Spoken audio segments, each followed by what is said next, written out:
Assalamualaikum warahmatullahi wabarakatuh. Perkenalkan, nama saya Serina Lestari, STAMUR 1719-046. Baiklah, di sini saya akan menjelaskan percobaan tentang uji antimitosis pada bulu babi. Yang pertama-tama yang akan saya jelaskan, apa itu uji antimitosis.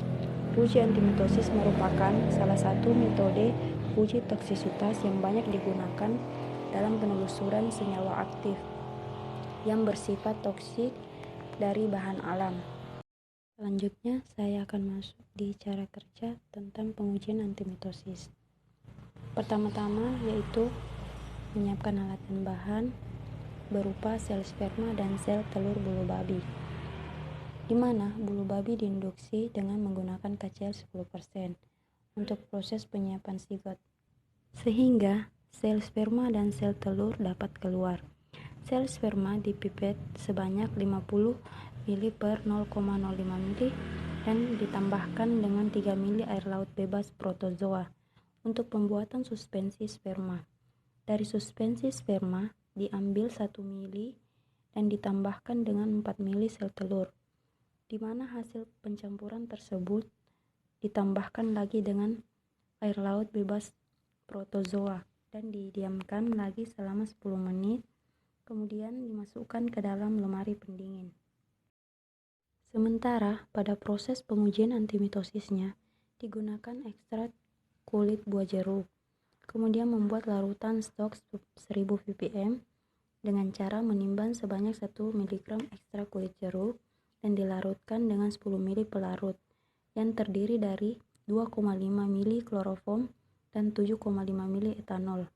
Setelah itu, dari campuran tersebut dibuat pengenceran dengan variasi konsentrasi 10 ppm, 100 ppm, dan 1000 ppm, di mana masing-masing konsentrasi tersebut ditambahkan dengan 1 ml zigot. Tambahkan formalin sebanyak 1 ml tetesan dan disimpan pada suhu kamar. Setelah didiamkan selama 2-3 jam, kemudian dilakukan pengamatan pembelahan sel di bawah mikroskop dan analisis probit.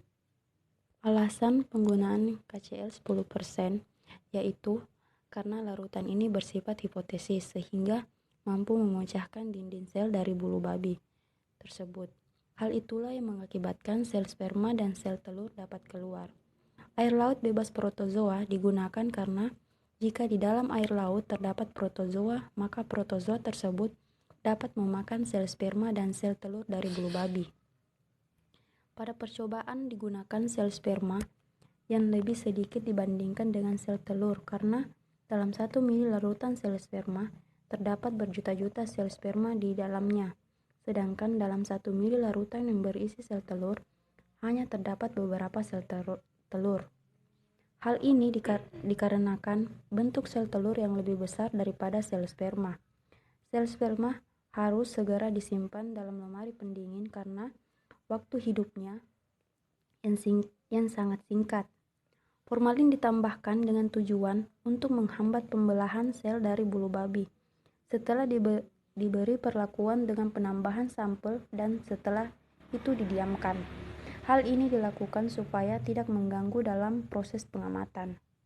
Berdasarkan hasil pengamatan diperoleh bahwa tidak terjadi pembelahan sel bulu babi. Hal ini tidak sesuai dengan literatur yang menyatakan bahwa ekstrak kulit buah jeruk mampu menghambat pembelahan sel bulu babi karena ekstrak kulit buah jeruk mengandung senyawa hesperidin dan naringin dan dapat menghambat pertumbuhan sel kanker. Demikian yang dapat saya sampaikan pada percobaan uji antimitosis pada bulu babi. Semoga bermanfaat bagi teman-teman semua. Kurang dan lebihnya saya mohon maaf. Wassalamualaikum warahmatullahi wabarakatuh. Terima kasih.